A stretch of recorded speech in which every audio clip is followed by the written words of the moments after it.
Seperti inilah suasana di Bandara Silampari, Lubuk Linggau, sepi tidak seperti hari biasanya, karena tidak ada penerbangan dari atau tujuan Lubuk Linggau dan Jakarta.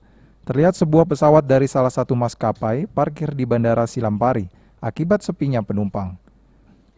Kepala UPBU Bandara Silampari, Mega Herdiansah, mengatakan, penyetopan dilakukan karena pemberlakuan pembatasan kegiatan masyarakat atau PPKM di Pulau Jawa dan Bali yang diperpanjang hingga 25 Juli. Pihak bandara masih mengikuti instruksi Dirjen Perhubungan Udara terkait pembatasan bagi para pengguna transportasi udara. Dan sesuai keputusan dan surat edaran terakhir, anak di bawah usia 18 tahun saat ini tidak diperbolehkan melakukan penerbangan. Mega menyebutkan terakhir penerbangan di Bandara Silampari, maskapai Batik Air, rute Jakarta ke Lubuk Linggau. Sebelum pemberlakuan PPKM, bahkan akibat sepinya penumpang, maskapai Batik Air tidak bisa kembali ke Jakarta.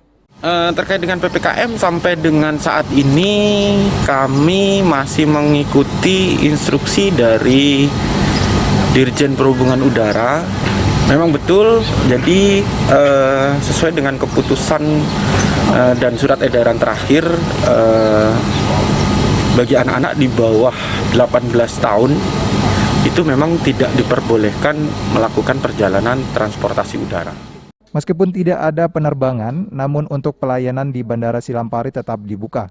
Bandara masih beroperasional, semua petugas yang ada masih tetap ke kantor. Tri Hajaria, PAL TV.